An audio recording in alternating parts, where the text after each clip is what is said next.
Assalamualaikum warahmatullahi wabarakatuh. Anak-anak yang saya banggakan, berjumpa lagi dengan Bapak. Bagaimana keadaan kalian? Sehat selalu dan tetap bersemangat. Dan jangan lupa selalu memohon doa kepada Allah Subhanahu wa taala. Anak-anak, sekarang kita lanjutkan pada pertemuan yaitu tema 3, benda di sekitarku, subtema 4, keajaiban perubahan wujud di sekitarku. Adapun pembelajaran 1 dan 2, materinya proses pembuatan garam dan gulali. Yang kedua, sikap bersatu. Kemudian satuan ukuran waktu. Dan yang keempat adalah cara melipat baju. Nah, sebelum pembelajaran ini kita mulai, marilah kita selalu membaca basmalah bersama-sama. Bismillahirrahmanirrahim.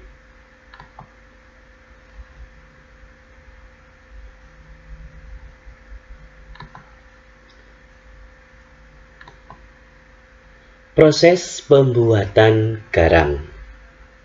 Bagaimana proses pembuatan garam? Kita perhatikan. Yang pertama, disiapkan peta-peta tambak oleh seorang petani garam. Ya. Kemudian, yang kedua yaitu tanah pada tambak dipadatkan dan diisi air laut dengan kedalaman tertentu. Jadi tidak boleh terlalu berlebihan ataupun masih kurang air laut. Yang ketiga yaitu air laut didiamkan kelamaan, air ini akan menguap dan meninggalkan kristal-kristal garam. Nah, itu tampak ada beberapa garam yang sudah mulai mengkristal. Oke, kita lanjut. Nah, berikutnya ini adalah isi kembali dengan air laut bila air laut dalam tambak mengering. Setelah lebih kurang 210 hari, lapisan garam dalam tambak akan semakin tebal dan dapat dipanen. Nah, ini banyak sekali garam-garam yang sudah dikumpulkan berkelompok-kelompok. Ini tinggal memanen, ya. Oke. Nah, setelah proses pembuatan garam ini, maka garam ini akan dibawa ke pabrik untuk diolah dan ditambah zat iodium, ya, untuk mengurangi penyakit gondok, ya. Itu fungsinya garam. Nah, garam memang sangat dibutuhkan oleh setiap manusia. Oke, sekarang kita lanjut. Baiklah, sekarang kita lanjut skema proses pembuatan garam. Ini skemanya ya, secara garis besar. Persiapan lahan, kemudian pembuatan peta garam. Nah, ini pengurasan peta. Terdiri dari kolam penampungan 1, peta ulir besar, peta ulir kecil, kolam penampungan 2, kemudian meja hablur atau meja garam. Ini ya, persiapan ini yang disiapkan dalam pembuatan peta. Nah, kemudian dari ulir besar kemudian menuju ke ulir kecil. Dari ulir kecil menuju kolam penampungan air tua. Kemudian dialirkan ke meja hablur atau meja garam, ya. Kemudian setelah itu menjadi kristal, akhirnya garam tersebut bisa dipanen, ya. Ini adalah proses atau urutan untuk pembuatan garam. Bagaimana anak-anak? Ya, semoga kalian mengerti ya.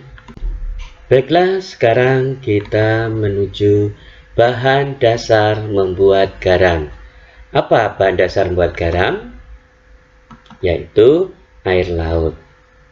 Kemudian, memanen garam jangan menunggu musim hujan tiba, sebab kualitas garam akan menurun atau tidak bagus.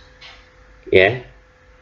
Jadi, memanen garam itu jangan menunggu musim hujan. Yang baik itu adalah di musim kemarau. Ya. Proses perubahan wujud yang terjadi dalam pembuatan garam yaitu menguap. Ya. Jadi, perubahan wujud yang terjadi pada pembuatan garam adalah menguap. Jadi, air laut dikumpulkan di batak, kemudian dibiarkan menguap terkena cahaya matahari. Daerah penghasil garam antara lain yang terdapat pada bagian pantai utara. Yang pertama yaitu Pulau Jawa, Madura, Sumatera, dan yang terakhir adalah Nusa Tenggara. Ini adalah bagian pesisir pantai utara sebagai penghasil garam. Ya, kita lanjut. Asiknya membuat gulali. Pasti anak-anak akan menyenangi cara untuk membuat gulali. Ya, yang pertama yang kita lakukan, ketika dipanaskan, gula berubah warna menjadi gelap dan berubah wujud dari padat menjadi cair. Setelah dibentuk lama, kelamaan gula menjadi membeku kalau sudah didiamkan. Ya, gula tidak dapat berubah kembali seperti semula. Jadi kalau gula sudah dipanaskan, bukan meleleh atau mencair, maka gula ini tidak akan kembali lagi menjadi gula kristal, tapi sudah berubah wujud, yaitu membeku. Berwarna apa tadi? Berwarna gelap. Ya. Perubahan yang tidak bisa kembali ke wujud semula itu dinamakan perubahan secara kimia. Ya, perubahan yang tidak bisa kembali ke wujud semula ini dinamakan perubahan kimia. Contoh perubahan kimia lainnya yaitu kertas yang dibakar. Ya, kalau sudah dibakar, maka apakah akan kembali ke kertas? Tidak, kan menjadi abu. Kemudian kayu, ya, terbakar, maka kayu tersebut tidak akan bisa kembali seperti kayu semula. Ini dinamakan perubahan kimia. Oke. Perubahan wujud yang terjadi selama pembuatan gulali. Mencair ketika gula putih dipanaskan, kemudian butiran gula tidak terlihat lagi. Ini proses perubahan pada pembuatan gulali. Kemudian membeku. Ya. Gula cair, ya, membeku dari gula cair. Kemudian dibentuk dengan menggunakan tusuk sate dan kemudian mengeras. Ya. Ini dinamakan membeku, ya. Jadi gulali tadi dibentuk dengan menggunakan tusuk sate, itu sebagai pegangannya, ya. Nah, setelah itu kan gulalinya membeku atau mengeras. Nah, itu baru bisa dinikmati. Gula cair membeku, ya. Menguap Kenapa air menguap? Karena yang berkurang ketika dididihkan. Nah, jadi perubahan wujud pada gulali yaitu ada mencair, membeku, dan menguap. Oke. Pembahasan berikutnya yaitu sikap bersatu. Apa sikap bersatu itu? Yaitu berkumpulnya individu menjadi satu tanpa memandang perbedaan untuk tujuan tertentu. Ini namanya sikap bersatu.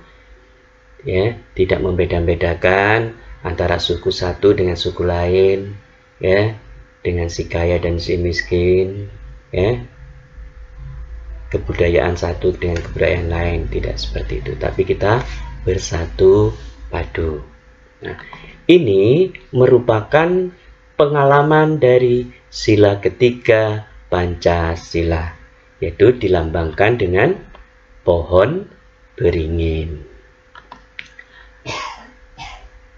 Dengan adanya persatuan, maka nenek moyang kita itu membuat sebuah semboyan.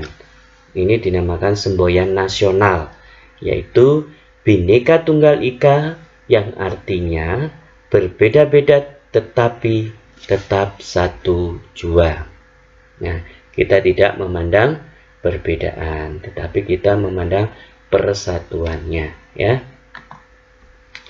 Kita harus bisa menjaga persatuan dan kesatuan, meskipun kita datang dari latar belakang yang beragam. Beragam itu yang berbeda, bermacam-macam, ya. Dari kalangan manapun, ya, dari bangsa manapun, dari suku manapun, ya, kita harus bisa menjaga persatuan dan kesatuan. Oke. Baiklah, sekarang kita lanjutkan pembahasan kita, yaitu melihat gambar. Ini terdapat di buku tema halaman 188 sampai 189. Ya.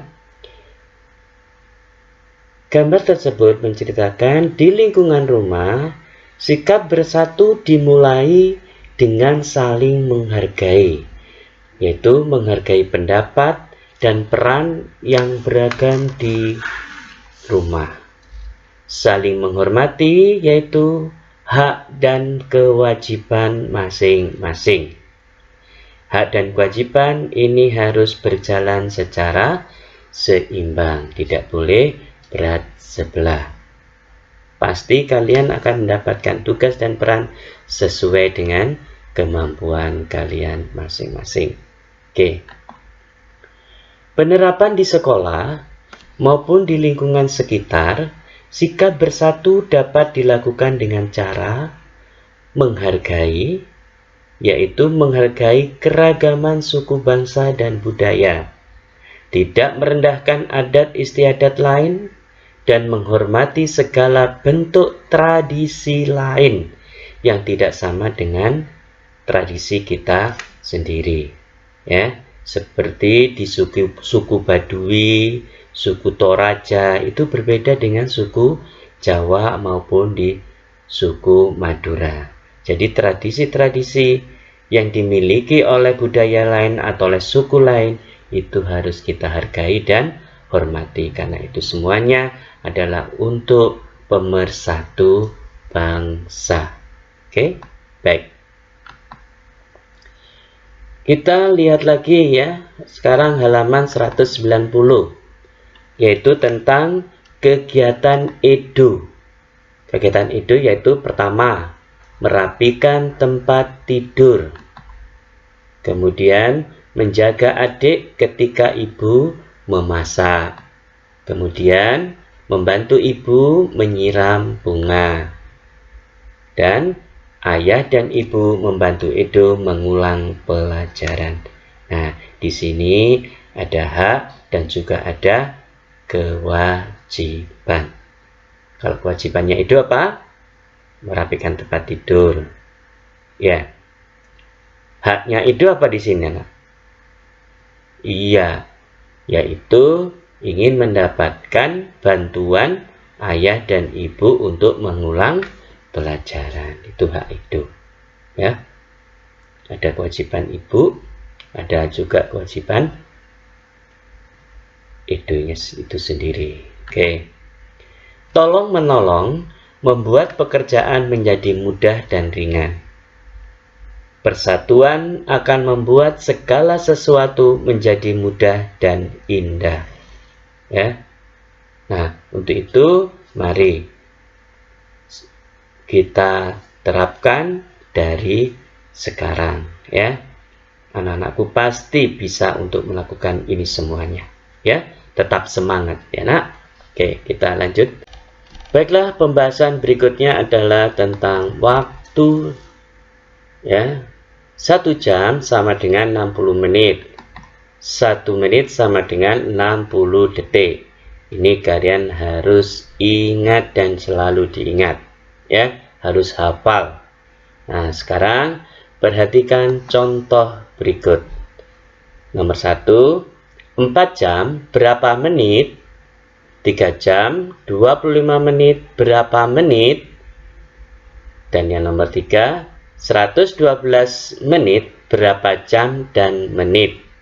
Nah, sekarang untuk cara nomor 1, perhatikan. Cara nomor 1 yaitu 4 jam, ya, 4 ini dikalikan 1 menit sama dengan 1 jam sama dengan 60 menit, maka 4 dikali 60 menit. Kira-kira berapa hasilnya? Yaitu 240 menit. Ini cara nomor 1.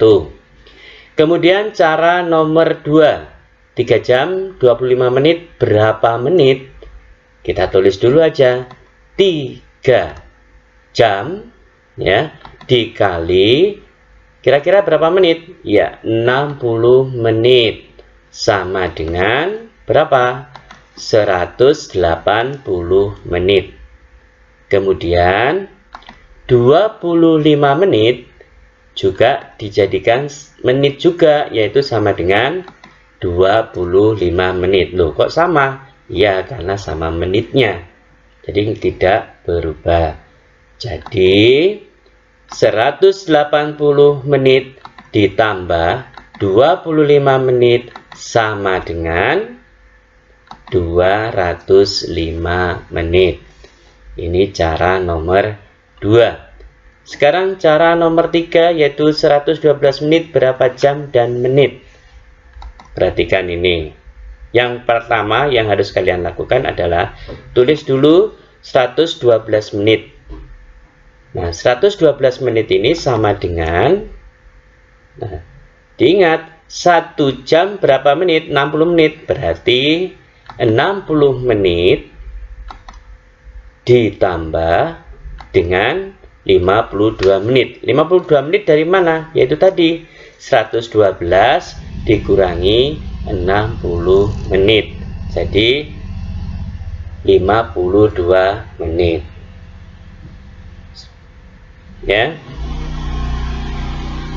Selanjutnya 60 menit itu sama dengan 1 jam. 52 menit sama dengan 52 menit.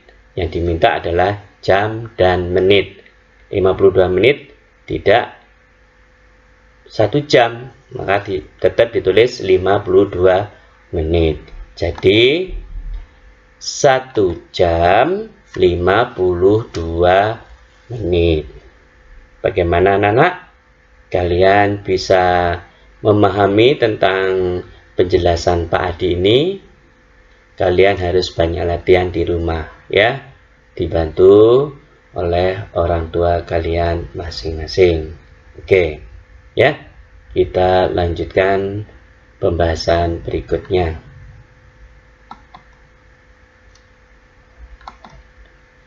Dari halaman 181 sampai 182. Ubah jam menjadi menit. 1 jam 45 menit. 60 menit ditambah 45 menit. Sama dengan 105 menit. Sekarang ubah menit menjadi jam. Yaitu 70 menit sama dengan 60 menit ditambah 10 menit. Ya. 10 dari mana? Yaitu 70 dikurangi 60 menit. Sama dengan 1 jam 10 menit. 1 jam dari mana? Ya 60 menit. Ya toh?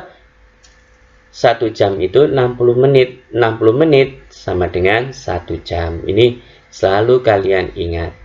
Ya. Oke. Pembahasan berikutnya yaitu cara melipat kaos. Nah, bagaimana cara melipat kaos yang baik itu? Rapi, ya, cepat. Itu bagaimana? Perhatikan gambar berikut. Nah, ini cara melipat kaos yang rapi dan cepat selesai, ya. Bagaimana cara melipatnya? Ya seperti ini. Kalian bisa lakukan, kalian bisa praktekkan di rumah.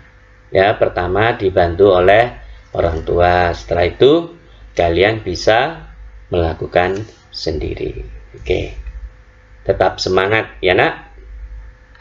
Ya, alhamdulillah pembelajaran kali ini sudah selesai dari awal sampai akhir.